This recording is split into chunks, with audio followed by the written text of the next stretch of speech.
Bonjour à tous, bienvenue dans l'Info à chaud, votre débat d'actu sur les questions de sécurité. Aujourd'hui, dans un monde qui progresse enfin en termes de parité dans les entreprises françaises, où en est le secteur de la sécurité? Sécurité privée, cybersécurité, police, gendarmerie, suivent-elles le même chemin que les autres secteurs qui progressent vite dans ce sens? D'ailleurs, ne dit-on pas la sécurité privée, la police, la gendarmerie et la cybersécurité? Quels sont les freins que ces filières rencontrent encore? Quels sont leurs objectifs et comment procèdent-elles pour y arriver? C'est ce qu'on va savoir avec justement deux jeunes femmes sur ce plateau pour parler de ça. Sonia Fibleuil, médiatique, porte-parole de la police nationale. Bonjour. Bonjour Alexandre. Merci d'être là. À vos côtés, Valéria Formunsen, présidente de l'association Women for Cyber, qui promeut, soutient et encourage la participation des femmes dans la cybersécurité. Bonjour. Bonjour, merci aussi d'être là. Et puis un homme, le tout nouveau président de la Fédération française de la sécurité privée, Pierre Brageux. Bonjour. Bonjour Alexandre. Et avec moi, eh bien, il y a parité sur ce plateau. Très merveilleux. Alors, on va déjà savoir un petit peu quel est le pourcentage de femmes chez chacun d'entre vous. Sonia, combien en pourcentage et en nombre d'ailleurs y a-t-il de femmes aujourd'hui dans la police nationale? Alors, il y a 29% de femmes dans la police nationale. Alors, ce qui est intéressant, c'est que c'est une institution qui s'est féminisée par le haut, c'est-à-dire par les cadres, puisque c'est tout d'abord par les commissaires de police qu'il y a eu une féminisation, ensuite les officiers de police, et puis ensuite par le corps des gardiens de la paix et les primo-intervenants que nous connaissons aujourd'hui, donc 29% en tout. Aujourd'hui, il y a combien de policiers en France et donc combien de femmes? 149 000 policiers en tout, et puis 30% de ces 149 000. Environ 40 et quelques mille. Exactement. Et je rappelle qu'elles étaient 12 en 1914. Tout à fait, en 1914. Mais la féminisation a véritablement commencé dans les années 70, en fait. Ouais. Et c'est dans les années 70 que les premières femmes sont arrivées au grade de commissaire de police, et puis ensuite les autres grades, effectivement. Rappelez juste, on n'a pas de représentant de la gendarmerie, mais grosso modo, si tu as 21%, je crois, de femmes dans ces eaux-là, dans la gendarmerie, soit 23 000 qui peuvent être aussi bien des civils que des militaires. Exactement. Pierre, dans la sécurité privée, où est-ce qu'on en est?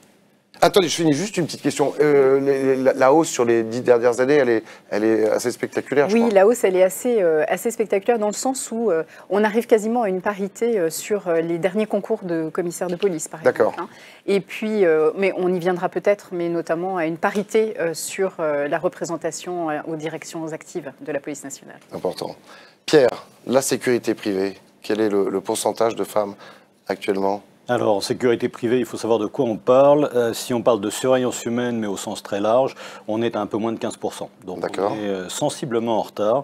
Après, c'est un chiffre moyen qui recouvre des réalités assez différentes. Par exemple, en sûreté aéroportuaire, on est quasiment à parité pour des raisons évidentes liées aux palpations notamment, mais pas que.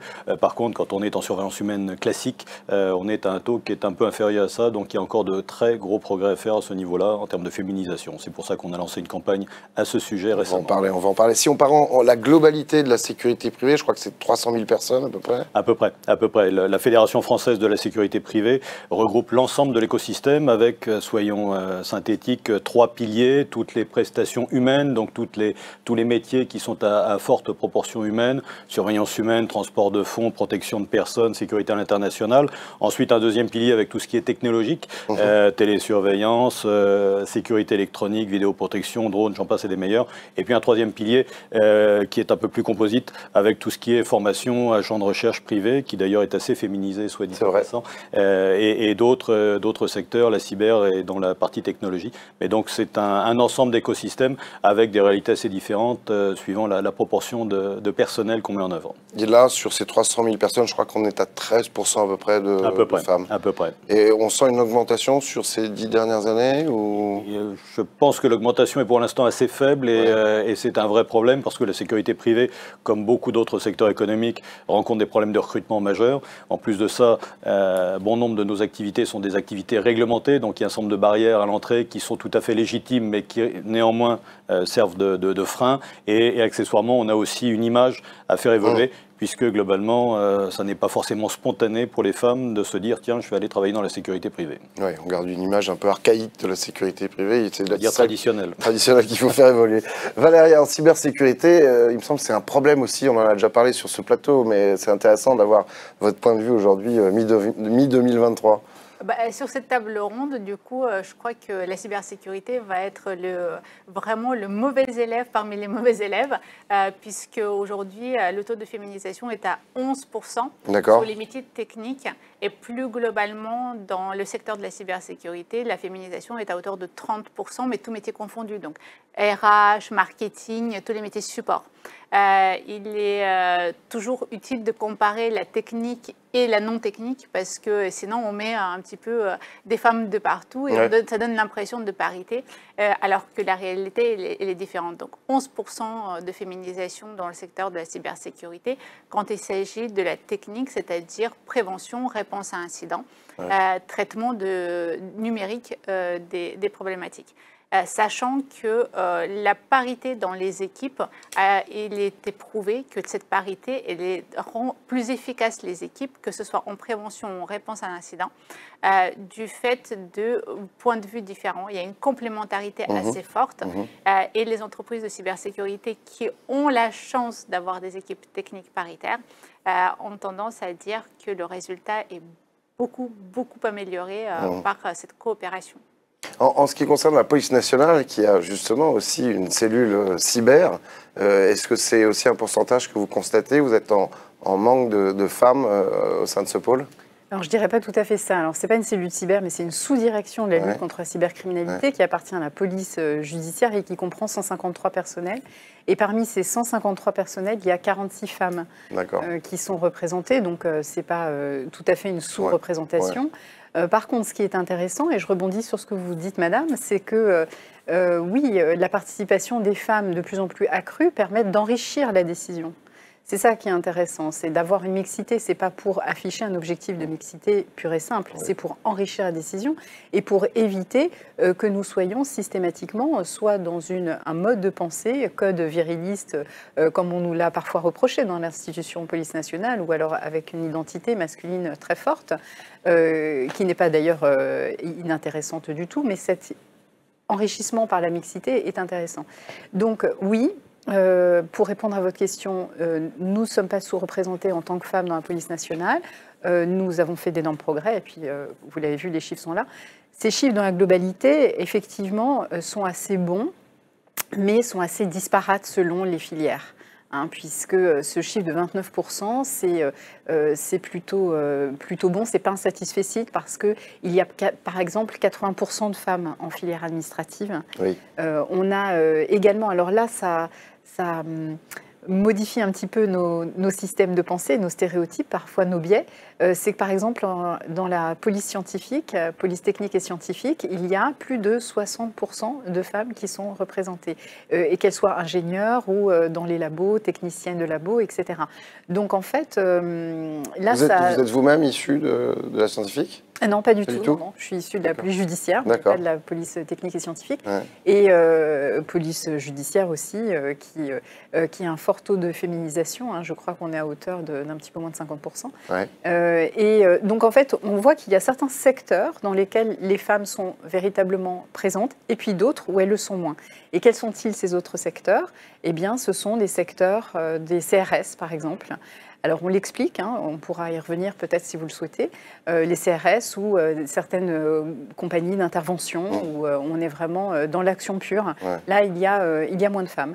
Et effectivement, chez les primo-intervenants, il y a un petit peu moins, puisque c'est à peu près à hauteur de 22-23% qu'elles sont présentes sur ces secteurs-là. Alors on va effectivement en parler d'ici quelques instants, mais idéalement, on imagine que ce ne sont pas les mêmes objectifs. Vous tendez effectivement vers un super objectif. J'imagine que vous avez, au sein de la police nationale, encore envie de progresser. Oui, il reste beaucoup de choses à faire. Alors, La parité n'est pas un objectif en soi. Ouais. En fait, la Women for Cyber France et la fondation à laquelle on est rattaché au niveau européen ont été créées parce qu'on manque cruellement de talents. C'est-à-dire des milliers d'emplois sont à pourvoir en France, des dizaines de milliers en Europe sur la question de la cybersécurité. Et on voit bien que la question est prégnante puisque l'actualité fait écho d'attaques nombreuses, régulières, soit sur les hôpitaux, soit sur les collectivités territoriales, sans parler des entreprises qui font beaucoup moins de publicité de leurs attaques, mais n'empêche que nous savons que les entreprises sont touchées de toute taille. Donc il est impératif de renforcer le secteur et donc satisfaire les demandes d'emploi et donc du coup aller chercher le vivier qui est peu exploité, 11% on voit bien, mais pour ça il faut changer aussi l'image de la cybersécurité, aussi afficher et promouvoir les métiers de la cybersécurité pour qu'ils soient visibles par les prescripteurs de l'orientation ou de la réorientation que sont les parents, les conseillers d'orientation à l'école ou les conseillers pour l'emploi pour les femmes en reconversion. On va en parler. C'est le même constat, Pierre, finalement, quelque part. Oui, absolument, absolument. Ce qui est important, c'est qu'on a un vrai problème de recrutement. Donc se passer consciemment ou inconsciemment de 50% de la population, ce serait une aberration totale, surtout à l'approche de grands événements, Coupe du monde de rugby et surtout Jeux olympiques qui arrivent. Donc très franchement, on cherche des solutions pour avoir la ressource, pour avoir les effectifs nécessaires. Se passer de 50% de la population simplement pour des questions d'image qu'on n'a pas suffisamment travaillé, ce serait vraiment stupide. Donc c'est une des pistes, il y en a beaucoup d'autres, mais enfin ceci étant, celle-là a été explorée et c'est pour ça qu'on s'est engagé là-dedans. Alors justement, quels sont les freins que vous rencontrez au sein de la sécurité privée en termes de recrutement? Alors, les freins en termes de recrutement, je mets de côté les freins structurels et les problèmes de recrutement que connaissent bon nombre de secteurs économiques. Dans le nôtre, je parle de surveillance humaine parce que c'est ça le cœur du sujet. Il y a des barrières à l'entrée qui sont tout à fait légitimes, mais qui font que ça n'est pas forcément accessible. Un jeune qui aujourd'hui se dit tiens, je vais rentrer dans la sécurité privée, entre le moment où il prend sa décision et le moment où il sera effectif sur le terrain, il se passe entre 4 et 5 mois. Le parcours du combattant est assez long entre la carte préalable, le temps de la formation, la carte définitive, bref. Donc ça n'est pas immédiatement accessible pour une rémunération qui reste modeste. Donc si vous voulez, au rapport qualité-prix, le jeune en question, il y a plein d'autres métiers qui lui sont ouverts et qui font que si on ne travaille pas sur cette image et si on n'explique pas aux jeunes, que ce soit des jeunes hommes ou des jeunes femmes, qu'il y a vraiment de très grandes perspectives de carrière et que pour ceux qui n'ont pas eu la chance de faire des études, ils peuvent faire des parcours professionnels tout à fait remarquables dans ce secteur d'activité, qui a une palette d'activités tout à fait intéressante. Si on ne communique pas là-dessus, effectivement, on n'est pas attractif, on ne risque pas d'attirer les talents. Et c'est pour ça qu'au moment où on parle, il y a entre 175 et 178 000 agents de sécurité privés en exercice sur le territoire national. Et on estime au niveau de la branche qu'il nous en manque à peu près 20 000 pour tourner ne serait-ce qu'en rythme de croisière. Donc je vous laisse imaginer le bond qu'il faudra faire en plus pour les Jeux Olympiques. Donc on est tous en flux tendu. Donc c'est pour ça que la féminisation, bien sûr, ça participe à l'amélioration de l'image de ce secteur d'activité, c'est tout à fait légitime, mais c'est aussi un intérêt bien compris. D'autres freins, j'imagine, la disponibilité, les horaires C'est pas forcément toujours des freins, parce que de vous à moi, on a la chance d'avoir une convention collective qui nous permet d'avoir des vacations de 12 heures, sans être sorti de Saint-Cyr ou de Polytechnique. En 3 jours, vous avez fait votre semaine.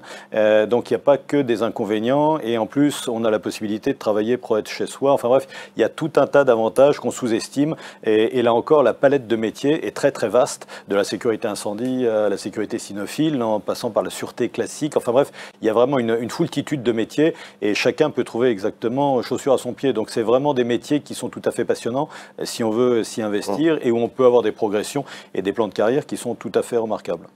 Sonia, en ce qui concerne la police nationale, quels seraient les freins que vous rencontrez encore aujourd'hui, les nets progrès? Les freins sont surtout dans des représentations, en fait. Finalement, on a tous nos biais sur tel ou tel métier, etc. Et ce qu'on a constaté avec les baromètres qui nous reviennent, c'est que les jeunes, d'une manière générale, ont une représentation très forte de la police nationale. Qui est biaisé en fait, et qui est biaisé par quoi? Par les réseaux sociaux qu'ils fréquentent et par lesquels ils s'informent, et parfois exclusivement. Bon, c'est un autre débat, mais ça peut aussi porter notre attention. En tout cas, donc, ils s'informent sur les réseaux sociaux, et qu'est-ce qu'ils voient sur les réseaux sociaux à propos de la police nationale? Des boucles d'interventions de police qui, peu importe qu'elles soient légitimes ou non d'ailleurs, sont violentes et du coup se font une représentation du métier de la police nationale ultra violente, dénuée d'ailleurs de tout contexte et de toute réflexion autre. et de toute nuance. Et cette absence de nuance d'une manière générale qu'on constate dans la société française, dans la société mondiale d'une manière globale, se retrouve aussi à travers la représentation que l'on se fait de notre métier. Donc pour briser un petit peu cette représentation, qui est fausse en plus, qui n'est pas la réalité, parce que la réalité des policiers, c'est de protéger le concitoyen. Et d'ailleurs, notre campagne de communication de l'année dernière était faite autour du terme et de ce verbe « protéger », protéger le plus beau des métiers. Pourquoi? Parce que quand on a interrogé l'intégralité des policiers pour leur demander comment ils définissaient leur métier, le terme qui est le plus revenu, c'est le terme protégé. Ouais. Ça montre bien que, évidemment, il y en a certains qui ont mis intervenir, enquêter, mais protéger est celui qui est revenu le plus. Donc ça montre bien que notre métier ne se limite pas à une action violente sur la voie publique ou ailleurs d'ailleurs. Ça en fait partie, bien sûr, mais ce n'est pas que. Donc peut-être que cette violence peut rebuter non seulement des jeunes, mais a fortiori encore plus des jeunes femmes à venir dans nos métiers, alors qu'elles seraient tout à fait intéressées par les métiers de sécurité. Et je pense que nos jeunes femmes, et nos jeunes filles actuellement d'ailleurs, sont assez citoyennes justement et très au fait de ce qui se passe et auraient envie d'agir. Et auraient envie d'agir dans la protection des institutions, dans la protection des citoyens. Donc nous, il faut, et c'est notre rôle, de briser un petit peu ces stéréotypes et de montrer en fait la police telle qu'elle est, mais aussi un petit peu autrement, pas forcément toujours en réaction, mais également sur nos fondamentaux. On fait aussi beaucoup de prévention, mais d'ailleurs les femmes ne sont pas nées pour faire de la prévention en police nationale, on n'est pas que dans le care, comme on dit actuellement. Il y a aussi des femmes qui sont faites pour intervenir, il y a des femmes qui sont faites pour tout un tas de profils, et elles sont les bienvenues, bien sûr. Donc voilà, il faut briser un petit peu les stéréotypes et surtout il faut oser. Et je pense qu'il faut montrer des exemples, des modèles inspirants, des modèles féminins inspirants pour ces jeunes femmes, justement pour oser à faire des choses, à travailler dans l'enquête en antiterrorisme, à travailler dans l'intervention. Vous savez qu'on a une jeune femme qui est numéro 2 de la BRI de Paris, que nous avons, des femmes CRS, que nous avons, voilà, des modèles qui sont assez inspirants, avec des profils assez atypiques. On a des sportifs de haut niveau. Donc on a vraiment des profils très divers. Finalement, la complexité, on va revenir à la cybersécurité, c'est aussi la multiplicité de métiers qu'il y a aussi bien en sécurité privée qu'en cybersécurité et qu'en police nationale. Et donc c'est de communiquer suffisamment pour montrer tous les aspects des différents métiers. Exactement. Pour faire simple, on a une marque, c'est la police nationale. Ouais. Mais cette marque, elle couvre des sous-marques qui sont la sécurité publique, la police aux frontières, le RAID, les CRS, etc. etc. Donc c'est vrai que c'est difficile dans ce monde un peu de slogan et de facilité où tout doit être rapide et sans nuance et sans explication, d'aller au fait et de montrer au mieux nos métiers.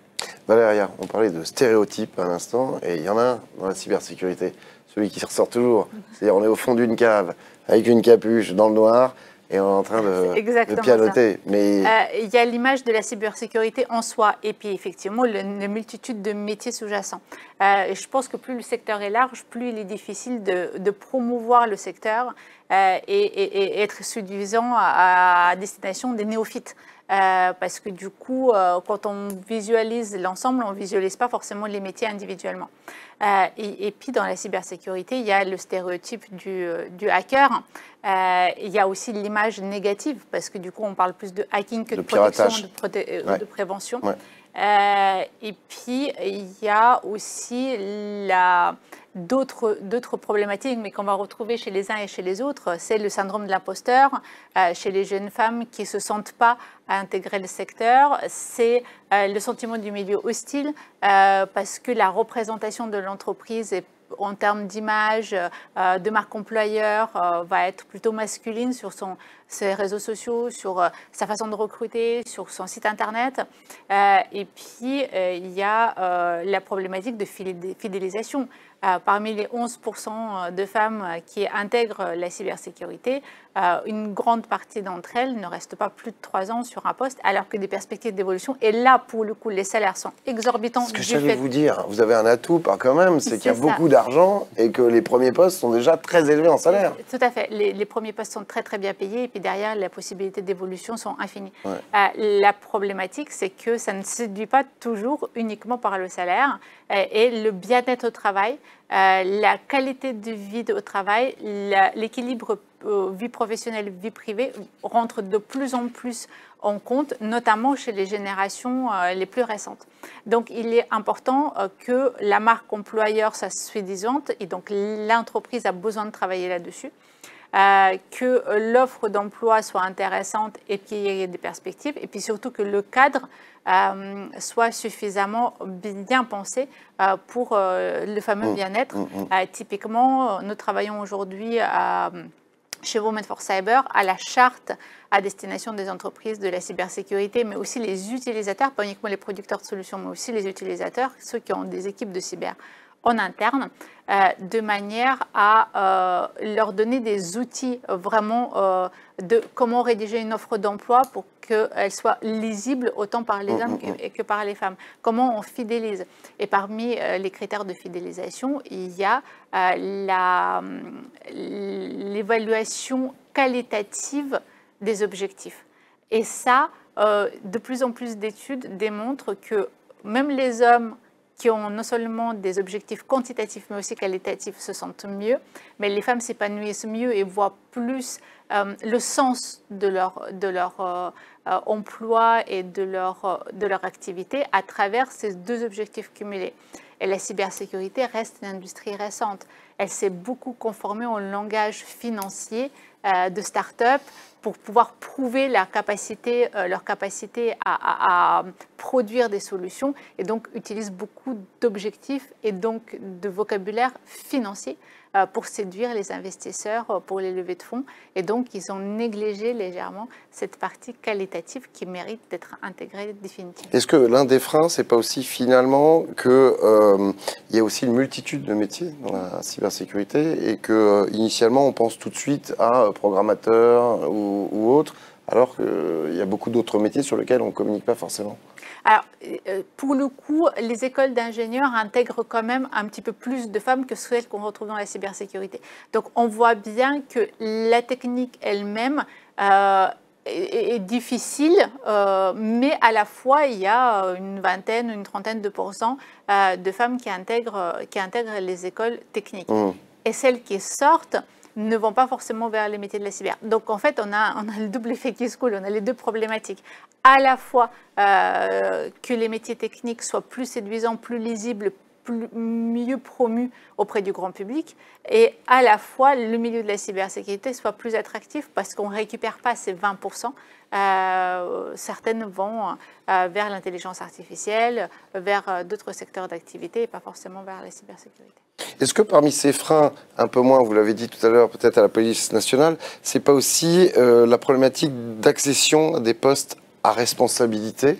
On ne voit pas un parcours effectivement possible pour aller très haut. Je prends l'exemple d'une émission qu'on a sur News Sécurité qui s'appelle Parcours. Ça fait 4 ans qu'on fait cette émission. On reçoit les plus grands directeurs ou directrices sécurité des plus grandes entreprises françaises. Et depuis 4 ans, je n'ai eu qu'une seule femme. Alors, je ferai le distinguo entre les donneurs d'ordre et les prestataires de services.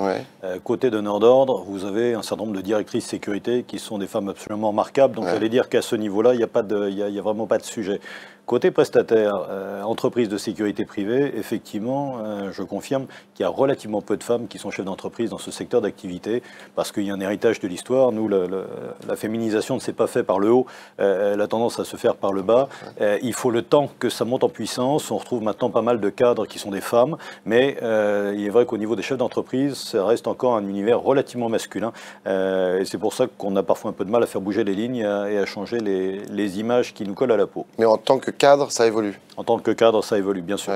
On a un pourcentage Donc, je n'ai pas de pourcentage à vous donner, mais par contre, dans la campagne de communication, une des femmes qui nous a fait l'honneur de prêter son image à cette communication est une de mes collaboratrices, qui est coordinatrice de site et qui dirige une centaine d'hommes sur le terrain. Donc preuve que... Et elle a 24 ans. Donc, on va la découvrir d'ici quelques instants. Sonia, justement, en pourcentage, 30% de commissaires, c'est ça ? Oui, oui, tout à fait. Mais on est à 50% de directrices actives de la police nationale, donc des hautes fonctions de la police nationale. On a encore eu la nomination récente de la directrice générale adjointe, Céline Berton, qui était l'ancienne directrice de sécurité publique, qui a été remplacée au poste de sécurité publique par une femme, Virginie Brenner. Nous avons une femme chef des CRS, alors même que dans sa direction, il n'y a que 4% de femmes. Et ça s'explique par les suggestions aussi fortes des CRS. Et puis, nous avons une directrice centrale de la coopération internationale de sécurité. Nous avons une directrice à l'École nationale supérieure de police. Bref, nous avons une magistrate qui est chef de l'inspection. Donc oui, on a une féminisation forte. Et la loi Sauvadet nous y a poussé, puisque nous devions avoir l'objectif de plus de 40% des primo-nominations en parité. Et nous sommes désormais à 50%. En cybersécurité, en termes de manager, j'avais le chiffre de 2%. C'est crédible ? Alors, c'est crédible, mais l'évolution est possible. Là où on a effectivement une problématique, c'est qu'elles sont très peu nombreuses et arrivées depuis récemment. Donc, on ne voit pas encore complètement l'évolution de ces femmes-là. On en a beaucoup de jeunes. Très peu de moins jeunes, et donc c'est celles qui ont déjà effectué leur carrière. Alors, j'ai rencontré... Il faut dire que c'est un métier, entre guillemets, assez récent quand même. Alors, le secteur, on va dire, économique plus globalement, l'industrie elle-même s'organise depuis peu.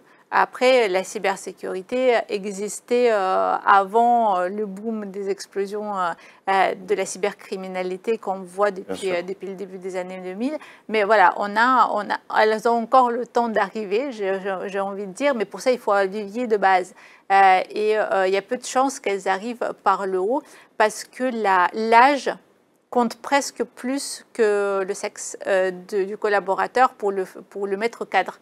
Il y a beaucoup de réticence de nommer cadres les moins de 30 ans encore aujourd'hui. Et je vous le vois bien avec les jeunes femmes qui rentrent dans la carrière de la cyber, par exemple, à 22-23 ans, donc tout de suite sorties des études, et à 28 inspirent à un poste à responsabilité et qui rencontrent des problématiques où on leur dit « tu es compétente ». Mais en termes de crédibilité, si je dois te mettre face à un client, j'ai bien peur. Et donc, ce sera un directeur de sécurité cyber d'une entreprise. J'ai bien peur que ça ne matche pas et qu'ils choisissent un prestataire plutôt masculin. Il est là le sujet, c'est l'interaction avec les consommateurs ou des solutions cyber. Alors, recruter, on imagine que ça passe par davantage de séduction, davantage de communication. On va en parler justement de campagnes de recrutement, d'actions menées, des leviers utilisés pour faire découvrir et attirer davantage de profils féminins. Alors, Pierre Brageux, la Fédération française de sécurité privée s'engage justement pour promouvoir cette féminisation de la sécu privée, entre autres avec une nouvelle campagne de communication dont on voit des visuels que vous pouvez nous commenter. Quelle était l'idée de la philosophie de cette campagne ?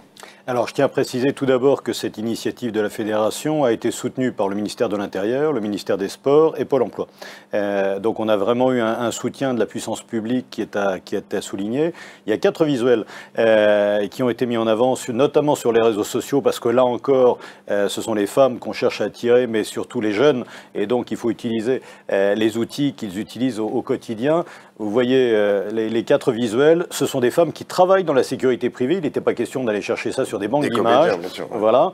2 des 4 femmes qui ont accepté de prêter leur image à cette campagne de communication, j'en suis extrêmement fier, sont des collaboratrices de mon entreprise. Il y a Béatrice qui est agent SIAP 1, qui travaille sur un site tertiaire dans un grand groupe de luxe, et Océane, qu'on voit à l'instant à l'écran, qui elle, donc, j'en parlais tout à l'heure, est coordinatrice de site sur un grand magasin de la Rive-Gauche que je ne citerai pas et qui a vraiment en plus un rôle d'encadrement. Donc c'était simplement pour démontrer avec des slogans qui sont très clair, très court, assez percutant, que ces métiers sont totalement ouverts au personnel féminin et qu'il faut essayer de changer cette image pour essayer de les attirer. Là encore, c'est important. On est dans un siècle de communication. Il faut communiquer, il faut faire passer un message.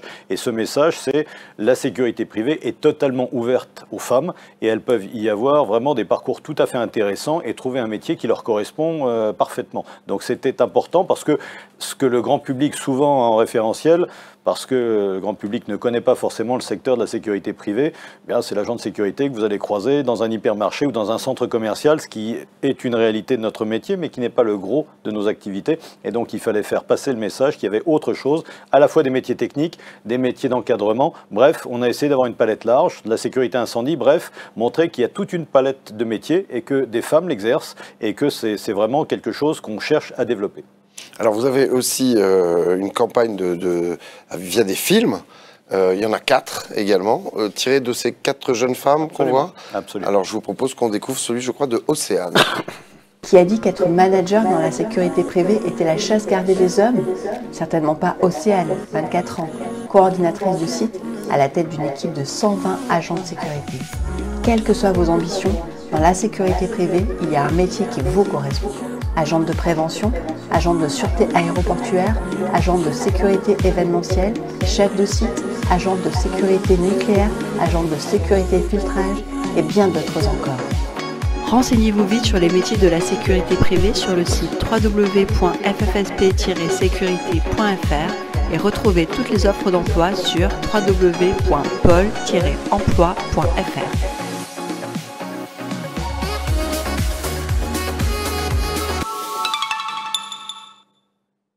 4 visuels, 4 films, c'est fait avec une agence de com? Absolument. D'accord, c'est financé comment? Par les deniers de la fédération. Donc, okay. Nos moyens sont modestes, limités. C'est pour ça qu'on utilise aussi les réseaux sociaux, puisque au rapport qualité-prix, c'est tout à fait intéressant. Et nos moyens sont limités, mais néanmoins... J'allais vous demander où est-ce qu'on les voit, parce que moi, je ne les ai pas vus, ces campagnes. Si, sur les réseaux sociaux, je peux vous certifier. Que sur les réseaux sociaux? Absolument. Pour l'instant, c'est que sur les réseaux sociaux. Par contre, Pôle emploi relaie dans toutes ses agences sur le territoire national. Okay. Donc là encore, Pôle emploi vient en appui feu et fait de la communication dans toutes ses agences réparties sur l'ensemble du territoire. D'accord. Si vous n'êtes pas en affichage, c'est faute de moyens, j'imagine. Absolument. Mais on continue à travailler pour mobiliser d'autres moyens et monter en puissance sur cette campagne sur la féminisation, puisqu'elle couvre l'ensemble de l'écosystème. Et là encore, que ce soit les métiers de la technologie, les métiers de la surveillance humaine, bref, ça adresse l'ensemble de nos organisations professionnelles adhérentes. La sécurité privée a pris vraiment conscience maintenant de l'utilité des réseaux sociaux? Ah oui, absolument, absolument. On ne peut pas faire ça, enfin, je veux dire... Non, mais est-ce que vous êtes très développé à ce niveau-là? On monte en puissance fortement. D'accord. Vous avez une personne au moins qui s'occupe de ça? Oui, tout à fait. Aujourd'hui, c'est de la communication gratuite, en plus quasiment en tout cas. Quasiment. D'accord. Valéria, en termes de communication, de pub, de réseaux sociaux, comment se situe le secteur de la cyber? Alors, le secteur de la cyber est par définition un secteur ultra numérisé. Donc, la communication sur les réseaux sociaux, c'est quelque chose de naturel, j'ai envie de dire by design, dans cette industrie. En ce qui concerne Women for Cyber, nous donnons de la visibilité à nos rôles modèles à travers les réseaux sociaux, mais aussi de nos activités pour promouvoir l'association. Et enfin, on a des projets de communication assez importants avec le campus cyber et d'autres, parce que, étant une association, nos moyens aussi sont assez limités. Et donc, nous sommes à la recherche de fonds pour réaliser un certain nombre de sujets de communication. Mais il me semble qu'il existe une fédération de la cybersécurité. Alors, il existe une fédération de la cybersécurité que je vois peu active sur les questions de féminisation, sur des questions de promotion des métiers. Du secteur, effectivement. Mais il y a des associations professionnelles, il y a surtout le campus cyber qui est notre lieu phare et qui a cette possibilité, qui a une force de frappe assez importante. Et c'est pour ça que du coup, Women for Cyber France y réside d'une part, et d'autre part, qu'on monte des projets en commun pour pouvoir communiquer auprès du grand public principalement, mais à titre associatif, on aimerait aussi former les intervenants auprès des jeunes, donc les conseillers d'orientation, les intervenants en... On va y venir là-dessus, mais je reviens sur la fédération, ce serait quand même pas mal que vous soyez tous unis. Alors, ce n'est pas moi qui préside la fédération, donc malheureusement, je ne peux pas parler pour eux. Il y a des velléités de travailler ensemble. On les connaît, hein, on a eu à échanger. Pour l'instant, elles restent assez discrètes. Bon, en tout cas, le message est passé. Hein, un pour tous, tous pour un. Sonia, alors en termes de communication, la police est extrêmement présente, on le voit sur les grands médias, mais aussi sur les réseaux sociaux. Ça, depuis quelques temps, c'est vrai que vous êtes sur TikTok, Instagram, LinkedIn et d'autres que je ne connais pas encore. Je tiens à dire qu'on a dépassé le million d'abonnés sur TikTok. On a ouvert notre compte TikTok en juillet 2021. Alors pourquoi? Ça prête à sourire parce que c'est toujours un réseau qui prête à sourire sur le message que l'on veut faire passer. Tout simplement parce que les jeunes y sont. Et parce qu'ils sont à cet endroit-là, il faut aussi que la police y soit. Alors nous ne sommes pas la police des réseaux, mais la police sur les réseaux sociaux, ce qui est une nuance... Très beau slogan. Oui, mais c'est très réaliste, très révélatrice de notre action en fait. Hein. Oui, parce que selon les réseaux sociaux, vous avez des films très différents. Exactement. Avec des objectifs très différents. Tout à fait. Nous avons adapté en fait notre politique de réseaux sociaux à la cible qu'on recherche. Évidemment, on ne parle pas de la même manière sur TikTok avec un public cible de 13 à 24 ans que sur Facebook où on sait que le public est un petit peu plus âgé, voilà, plus mature, on va dire ça. Voilà, donc nous, bien sûr, et puis nous avons des professionnels de la communication qui travaillent avec nous et qui, évidemment, nous conseillent sur cette présence et cette stratégie, puisque ce n'est pas notre cœur de métier. Par contre, il y a 150 métiers différents dans la police nationale et les métiers de communication aussi en font partie de ces 150 métiers. Donc, tout cela pour vous dire que nous adaptons évidemment notre campagne de recrutement, en l'occurrence sur les réseaux sociaux. Et d'ailleurs, je vous ai parlé de la campagne de recrutement de l'année dernière avec le terme protégé. Cette année, nous avons décliné une campagne un petit peu différente avec 3 clips de 20 secondes sur le recrutement avec des profils un petit peu différents. Et en fait, le pitch de ces clips est de se montrer tel que l'on est dans la vraie vie. On est sportif, on a le sens de l'engagement, on aime le collectif. C'est en parallèle de votre métier? Et hop, tout de suite, on switch sur la même personne en policier qui est effectivement dans le sens du collectif, très fort, dans un groupe d'intervention avec une dimension sportive, etc. Ou alors, on est geek, qui est un terme que je n'aime pas trop parce que, bon, mais on le comprend bien désormais. On a une appétence pour l'informatique, pour le numérique, etc. dans la vie de tous les jours. Et hop, en tant que policier, on peut se retrouver, on va travailler en cybercriminalité, par exemple. Bref, avec différents profils comme ça. Donc, 3 clips de 20 secondes que je vous conduis à regarder pour justement voir et refléter cette ouverture des métiers, mais également des femmes, parce que nous avons mis évidemment en scène des femmes qui sont des vraies en fait policières, pour montrer en fait ce qu'elles font et comment elles le font. Et puis vous avez également, je crois, lors de la journée de la femme, fait des vidéos un petit peu dédiées dans le sens de pouvoir recruter davantage de femmes. Exactement, je rejoins à ce que je vous ai dit tout à l'heure, trouver des rôles inspirants, des modèles, des rôles modèles pour les femmes qui voudraient rentrer en police nationale, et elles sont nombreuses en police. Donc nous avons créé effectivement des petites interviews pour montrer quelles sont-elles ces policières qui ont fait leur parcours en police nationale et qui continuent à le faire à l'heure actuelle. Eh bien, je vous propose qu'on découvre l'une de ces vidéos.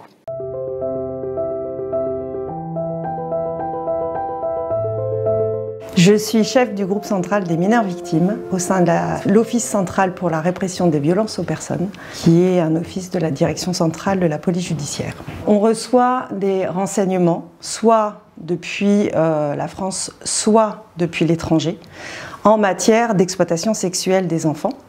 En fait, on part d'une image ou d'une vidéo qui a été diffusée en ligne, quel que soit le support, quel que soit le réseau, que ce soit sur le ClearNet ou le DarkNet, on va travailler dessus et on va réussir à localiser, identifier à la fois les victimes et les abuseurs des enfants. On va mener une enquête judiciaire et puis on va aller interpeller l'individu On va aller le placer en garde à vue. Et puis, on est également habilité, formé à l'audition du mineur victime. Donc, on va prendre en charge également la victime. Cette thématique était pour moi l'essence même du métier de policier. La défense, en fait, des violences contre les personnes, et notamment celle des personnes les plus vulnérables, donc les enfants. On doit être empathique, mais pas trop. On doit être à l'écoute des victimes.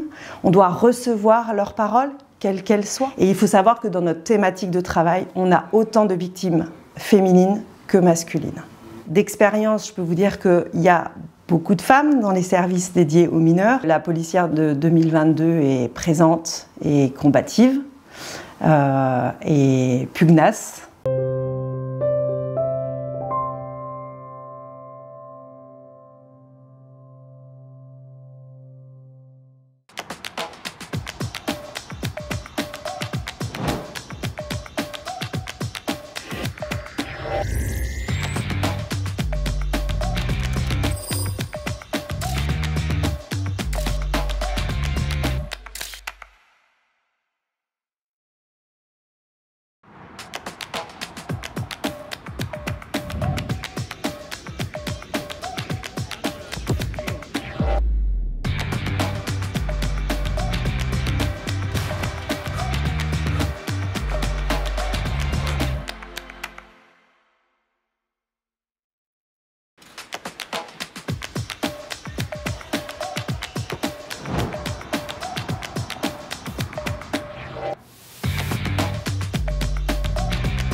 Voilà, 4 pour le prix d'un.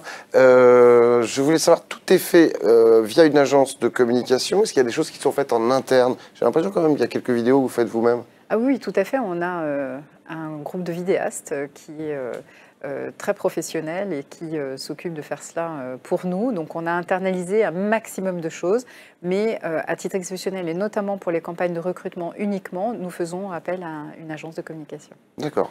C'est vrai qu'il y a des vidéos que je vous invite à regarder qui sont soit très décalées, soit très drôles, soit très originales. Enfin, en tout cas, c'est très imaginatif en général. Et est-ce que vous avez tous un petit peu de... Vous, c'est peut-être un peu trop tôt au niveau de la sécurité privée pour avoir un peu de recul par rapport à la campagne qui était lancée quoi, il y a un mois? Un peu plus, un mois plus. et demi, mais pour l'instant il est encore un peu trop tôt pour savoir, parce qu'ensuite il faut l'entrée en formation pour les personnes qu'on aura réussi à convaincre, donc l'effet ne se fait pas sentir instantanément. Peut-être sur les connexions ou les appels téléphoniques, c'est ça qu'on saura d'ici quelques temps.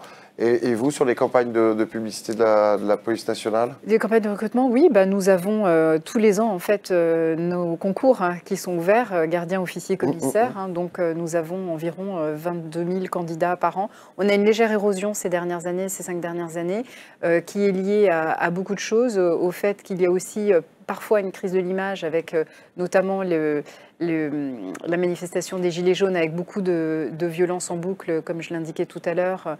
Et depuis les Gilets jaunes, il y a cette légère érosion. Mais ça n'explique pas tout. On a le même vivier de recrutement que tout le monde, avec les besoins qui sont communs et un objectif commun. Alors on est en continuum de sécurité, en partenariat constant, mais comme tout le monde recrute en ce moment, c'est vrai que ce vivier n'est peut-être pas non plus complètement extensible, puisque le futur candidat ou futur recruté aura le choix entre la sécurité publique, la sécurité privée, dans la sécurité publique un certain nombre aussi d'institutions différentes. Voilà, ce vivier-là n'est pas non plus extensible de trop. Bon, ceci étant dit, on a des atouts qui sont forts, et notamment en termes de sens, le sens du service public, et sur aussi la diversité des missions. Un petit peu moins sur la flexibilité, bien évidemment, et la rémunération, c'est une réalité. Mais par contre, on a des parcours de carrière qui sont quand même très, très intéressants en police nationale. Donc, en fait, les atouts des uns sont les inconvénients des autres, et réciproquement. Donc, chacun doit trouver sa voie en trouvant bien qu'est-ce qui, pour lui, dans son parcours personnel, est le plus intéressant à choisir comme métier. Valéria, tout à l'heure, vous parliez en termes peut-être de levier exploité, c'était la sensibilisation dans les écoles, dans les lycées. Je crois que ça concerne tout le monde. Tout à fait. Mais vous, particulièrement, est-ce qu'il y a déjà des actions qui sont Alors, il y a des actions qui sont programmées mais qui ne sont pas encore réalisées, tout à fait.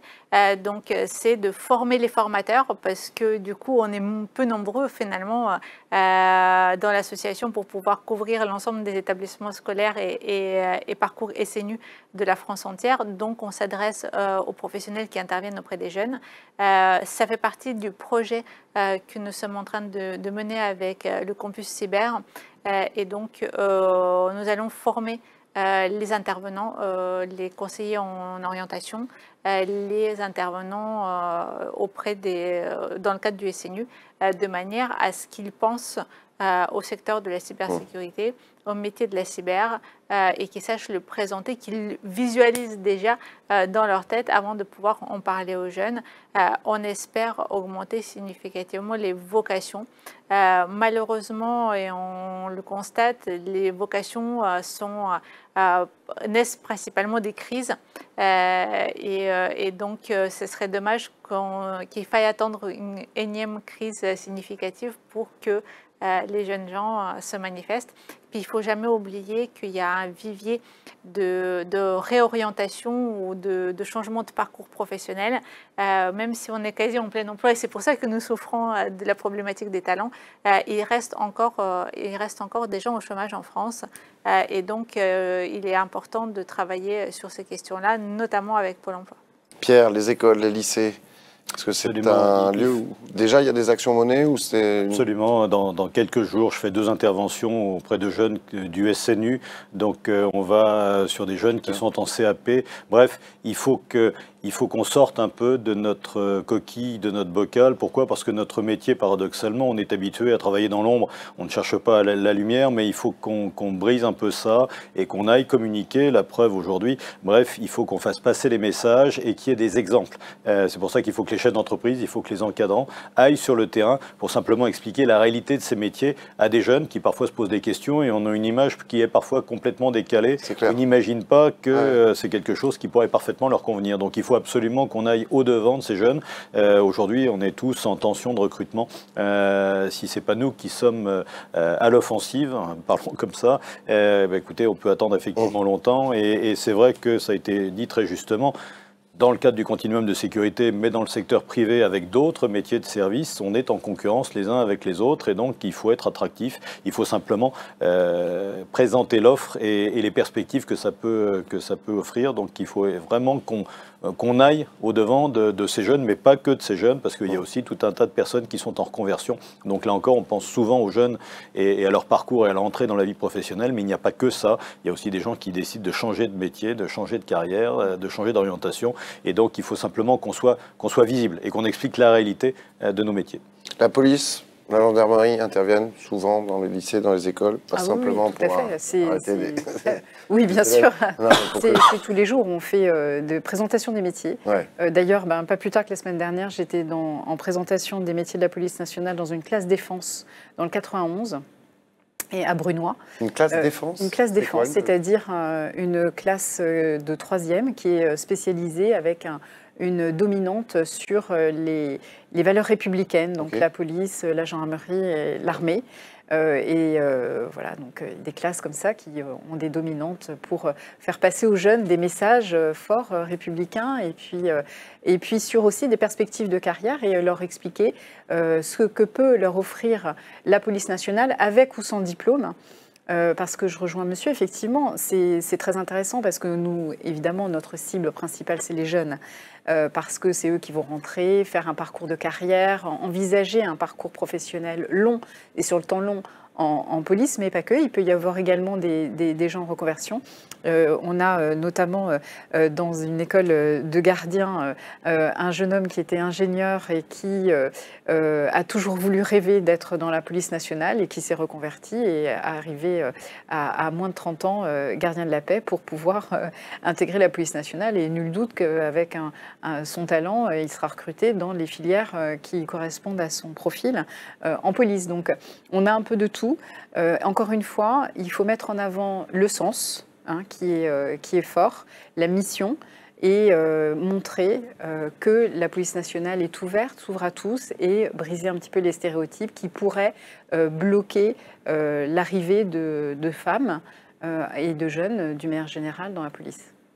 Pour terminer, quels sont vos enjeux? Est-ce que finalement l'enjeu prioritaire et le prochain, ce n'est pas les Jeux Olympiques? Oui, clairement, c'est un objectif, c'est vraiment quelque chose qui nous occupe tous. On travaille, enfin l'ensemble des entités, que ce soit la fédération, le GES, bref, tous les acteurs de la sécurité privée. On est en contact étroit avec les 3 ministères qui sont à la manœuvre, le ministère de l'Intérieur au premier chef, bien évidemment, mais le ministère des Sports et le ministère du Travail. Pourquoi? Parce qu'il y a un véritable enjeu en termes de ressources et en termes d'effectifs. On le sait tous, la barre est très haute, parce que la Coupe du Monde de rugby, ce sera comme l'Euro 2016. Ça va être tendu, mais on y arrivera. Ça, on sait faire. Les Jeux Olympiques, c'est quelque chose qu'on n'a jamais connu. C'est une toute autre échelle et il faut vraiment qu'on sorte des sentiers battus. Si on réfléchit de façon classique pour répondre à ce déficit de ressources, on n'y arrivera pas. Donc vraiment, tous les gens sont à la manœuvre parce que quand on pose la question, est-ce que la sécurité privée va y arriver ?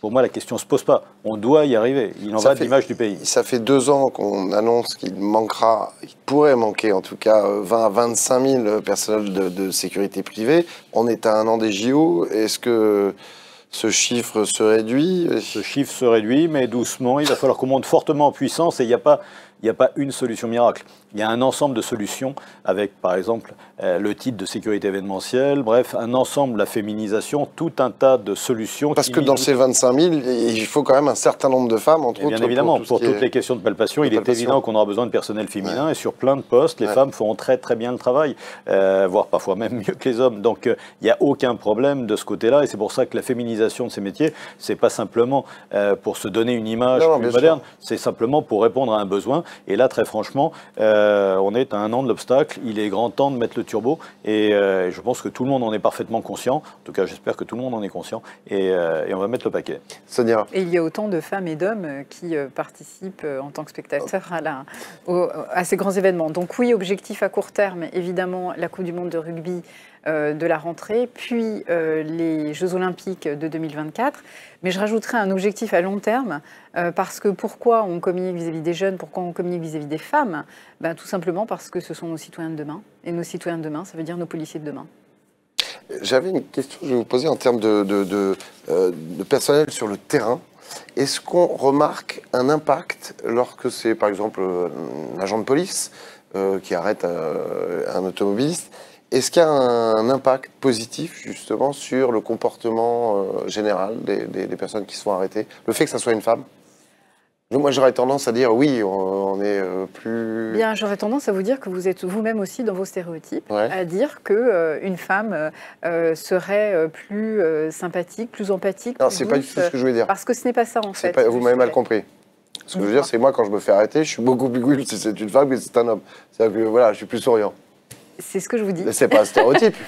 C'est ce que je vous dis, vous avez un biais. Vous avez donc un biais. Mais qui est positif. Excusez-moi de le souligner. Qui est positif. Mais qui est certes positif, donc mais qui est un biais qui est pour autant un biais. D'accord, mais si c'est vécu par d'autres, en tant mieux. soi, ça ne devrait pas l'être. C'est un policier, une policière, et qui doit faire respecter son autorité, peu importe dans quelles circonstances, mais également de faire preuve d'empathie, Je suis désolé si je suis plus galant avec les femmes qu'avec les hommes. Hein. Non, mais c'est tout à votre honneur. Là, je vous le concède, il n'y a pas de souci. Mais le biais que vous avez montré là, j'en ai moi-même, et tous nous en avons. Et en fait, c'est ce qu'il faut combattre, justement. Et parce que sinon, on ne va jamais s'en sortir de ces postures. Il faut vraiment essayer de changer un petit peu de positionnement et de se dire, bon, j'ai affaire à un policier, une policière, peu importe, je dois la respecter. Elle doit aussi conduire sa mission de manière professionnelle, et point barre. Il n'y a rien d'autre qui devrait rentrer en ligne de compte. Oui, voilà, finalement. Mais bien sûr que tout ce qui pourra être positif pour la conduite de nos missions sera bon à prendre. Et évidemment que, c'est ce que je vous disais tout à l'heure, le fait d'avoir des femmes permet d'enrichir la décision et permettent d'avoir des visions différentes, non pas parce qu'il y a des qualités féminines ou des qualités masculines, mais tout simplement parce que nous avons des visions différentes d'une situation et notamment aussi de situations de crise. Et c'est ça qui est intéressant. C'est à ça que l'on vise, d'avoir cette ouverture sur la société civile dans toute sa diversité et sa mixité. C'est un enjeu important du côté des enjeux. Sur la cybersécurité, c'est une problématique continue. Évidemment que les Jeux olympiques font partie des objectifs à court terme, mais plus globalement, il y a un effet long terme à prévoir et la problématique est continue dès aujourd'hui avec le nombre de talents qui nous manquent. Donc il faut travailler dès maintenant et sur du long terme. Merci beaucoup d'avoir participé à l'Info à chaud. Merci à vous de nous avoir suivis. On se retrouve très vite sur News Sécurité. En attendant, prenez soin de vous. Ciao.